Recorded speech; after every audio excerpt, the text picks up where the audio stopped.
I'm Linda O'Brien, and I'm one of the designers on the Decor and New Design team. Today's tip is how to make your own collage for your wall. A lot of us love to do collages, and we end up putting lots of holes in the wall because we can't quite figure out the arrangement. My first tip is you can buy any type of picture frame. I like to go sometimes when they even have clearances and they have one frame, different sizes, and I buy a couple of them. And then the next tip is you can use wallpaper. This I really love to use. It's wrapping paper. You can tell it's left over from the holidays. I like it because it also has a little bit of a grid on it. So my next tip is get your wrapping paper, put it on the wall in the space where you want to put the pictures. You want it to the size that you want to fill. So then once you have that, you bring it down here. I love to do it on a table so that I can actually work at it, really get a good visual of it, and then I lay my pictures out. Because it has the grids on it, you are able to actually get the placing. I would count some of the squares. It's a 1-inch square, and I really get a good feel of how I want it. Once I've nailed to where I love the pictures and where I want them, I use a marker and I trace around it. And when you trace around it, you can use a marker or a pen. If it's a white frame, do not use a marker. It'll mark it up. If it's a regular pen, you don't have to worry about that. And you want to get close to the frame because it's an actual tracing.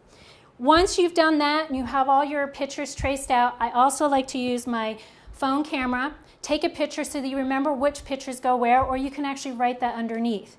If you're even more meticulous and you really want to know where the nail holes are, you can actually measure with using a measuring tape, or you can use a yardstick, or you can use a ruler, and measure where you're actually going to put the nail, and you can actually put it there. So when you do hang it up on the wall, you can actually know exactly where you're going to put the nail. So that is my tip today for you, so you can actually put your own picture mural up on the wall.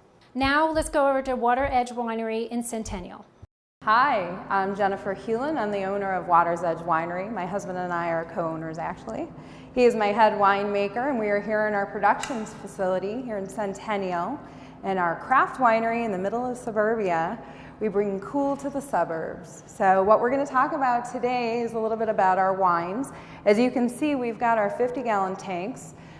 We are a smaller winery. We have a small footprint of 2,500 square feet. So we are able to make, right now we have 10 tanks. We're able to make 8 tanks at a time, and each tank takes about 45 days from day 0 to the day we can start talking about putting it in the bottle.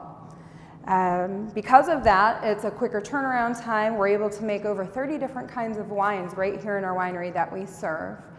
One of the things I'm going to show you today is how we check the specific gravity that determines the alcohol content of the wine.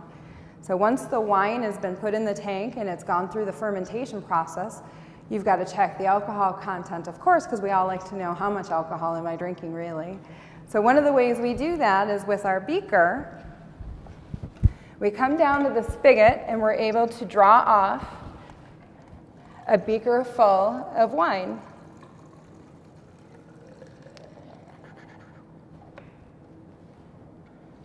So let's go over to the table over here and I'll show you how to check the specific gravity. And now we are going to drop our hydrometer in, give it a spin, and where it lands is going to tell us the difference between the original starting gravity and the final starting gravity of what the final alcohol content is. And based on this, it looks like it's 0.990. So it's going to give us a really nice alcohol content. One of the many fun things you can do here at Waters Edge WInery is we have an adoption program from our tanks of wine.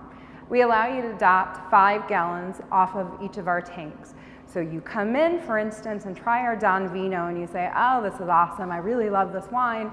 I would love to take some home, but I really wanted to have my dog's picture on the label. What you do is you come in, you purchase or adopt a batch. The batch is approximately 29 bottles of wine or 5 gallons. And then you come into our production area here and you have your own personal bottling party with your friends. You bring in food, you come in, you can do some shrink wrap. We have here, we have our bottling that you get to do. We also have our pneumatic corker, the power tools of the wine industry. It's very fun. We show you exactly what you need to do and walk you through every step of the way. And you have a great time. At the end of the day, you take home, again, about 29 bottles. Of course, that depends on how much you drink and or spill while you're doing the process. We'd love for you guys to come out, check out our wines, decide if you'd like to make a batch. It's great for birthday parties, for wedding anniversaries, for all different kinds of fun things. We also have the half-size bottles if you'd like, where you make your own personal label. You get to take home about 29 bottles, or the half-size approximately 58. It takes only a couple of hours and it's a lot of fun. So come on down to Waters Edge Winery. We'll get you set up with some delicious wine and a really fun night out.